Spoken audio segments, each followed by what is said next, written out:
Ready Player One. If you've been following my channel, you know that I really enjoyed this novel written by Ernest Cline. I've done a novel review, I've talked about early news on the film, I've mentioned in my anticipated lists, I did a movie poster way back in 2016, and a fan trailer that has garnered 165,000 views as of this video. This trailer is by far the most viewed video on my channel, it's not even close, and I'm so grateful to those of you who have checked it out and left positive comments. I did this video in 2013 after reading the novel. I really just wanted to add some real visuals to the things I saw in the book. Now in 2018 we get to see those visuals brought to the big screen by arguably the best movie director of all time, Steven Spielberg. Alright, enough exposition, let's jump right into the movie review. Ready Player One takes place in a dystopian future. Humanity's pretty much screwed at this point. A video game has swept the planet and pretty much everyone lives in this virtual world called the Oasis. The creator of this game dies and he sets out a contest to find a hidden Easter egg that's in the game in the form of hidden keys. The creator was obsessed with his childhood, which involved much of 80s pop culture and pop culture in general, and he worked all of that into his puzzles. The first person to solve these riddles, find the 3 keys and the 3 gates, inherits the rights to the Oasis. Our main character is Wade Watts, played by Tye Sheridan, otherwise known as Parzival when he's in the Oasis. He has a vast pop culture knowledge and he uses it to really kick-start the hunt for Holiday's egg. Sheridan is pretty good in this role because a lot of the acting has to come through facial expressions and emoting. Because of the nature of the film, you just need that. Olivia Cooke actually shines the most in this arena. She plays Samantha Cooke, otherwise known as Artemis in the Oasis. I loved Olivia Cooke on Bates Motel, and I hope that this film she gets a chance to do a whole bunch more movies. She has to mention Artemis, and her chemistry with Sheridan sells you on the idea of their connection when there's really little build-up into it. Ultimately, Artemis is arguably outshining our hero Parzival, and that is due to Olivia Cooke's performance in this movie. Speaking of performances, Mark Rylance as the Oasis creator James Holiday was great. You could feel how socially awkward this guy was and how much he loved pop culture and classic gaming. This is key to understanding how and why the Oasis is what it is. Without this movie would just be some random guy who showed pop culture in a game to increase sales. And as a byproduct, make the movie feel like a film jammed full of pop culture references in order to sell movie tickets. And that is just not the case, as these pop culture references have emotional ties to the characters and are an essential part of the film because of that. The special effects are really amazing, and Spielberg is one of the greatest directors of cinematic action set pieces. There's a car race that you see in the trailer, and it is one of the biggest showcases of that specific cinematic experience. Watching this on the big D. Yes, I said big D. Let's all be adults about this. And I had the theater to myself all the way until the trailer started rolling. That's what happens when you see it in the afternoon, I guess. Look at me. I'm just looking around. So shocked that I have the place to myself. You can't understand anything I'm saying, my mouth's moving.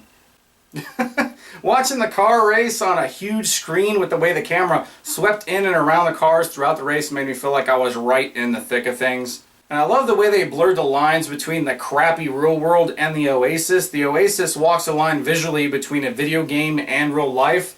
There are times when you get so focused on the Oasis you forget that it isn't real, which mimics how Wade Watts feels using the Oasis as a way to escape a life that would be unbearable for him otherwise. Longtime Spielberg collaborator John Williams, the best composer of all time, was unable to bring his talents to this movie in Ready Player One. However, Alan Silvestri, who you may not be as familiar with, has stepped up. He has had a great career composing such things as Roger Rabbit, Forrest Gump, and Back to the Future. And the Back to the Future soundtrack fits like a power glove. I love the power glove.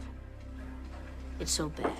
There's some sounds pulled straight from Back to the Future, which works amazing when used because there's a lot of Back to the Future in this movie. I really like this soundtrack and it added a lot to the film. It's been a while since we've seen Spielberg deliver on a film focused on adventure, and he perfected those movies, so I'm really shocked it's been such a long time since we've gotten one. With films like Indiana Jones, E.T., and Jurassic Park, his last adventure-type film was Adventure of Tintin, released in 2011. That was a really good movie. Admittedly, I didn't see that in theaters, but you should definitely check that one out because it is really, really good. With Ready Player One, Spielberg's magic returns to theaters. This is the reason that he is arguably the best director of all time. what could have been just another half-assed novel to film adaptation in order to grab some quick money is now a great film addition to Spielberg's ever-growing library of amazing films. Still, Ready Player One is not perfect. I think the narration at the beginning could have been handled a bit better through more visual storytelling instead of spelling it out in a narration style. And while the Oasis is amazing looking in the film, I didn't get the full scope of the planets beyond the narration at the beginning. There aren't as many locales visited as there should have been in order to make the Oasis feel as vast as I think it needed to be. And one other thing is that Parzival-Artemis relationship feels rushed because there isn't enough explanation that Parzival has been following Artemis through social media for years, making him already predisposed to liking her. I will be going more in depth in my follow-up video for this video, which I want to be an analysis of a novel versus film, not just for Ready Player One, but in general novel to film adaptations. There are a lot of changes in Ready Player One that need to be made from novel to film in order to make a solid film. This video will have spoilers, but I'll be detailing some of the differences that worked and those that didn't, because all in all, Ready Player One is possibly the most solid transfer of novel to film I've ever seen. I look forward to sharing that video sometime this week. It might take me about 2 weeks to get it up. I really want to pack a lot into it. Ready Player One is a solid film that might be the most fun you have at the theaters this year. This is a simple movie with a simple message delivered with the magic of Spielberg. This is the movie we needed in 2018. And for bringing us back to the future, Ready Player One is going to get 8.5 DeLoreans out of 10.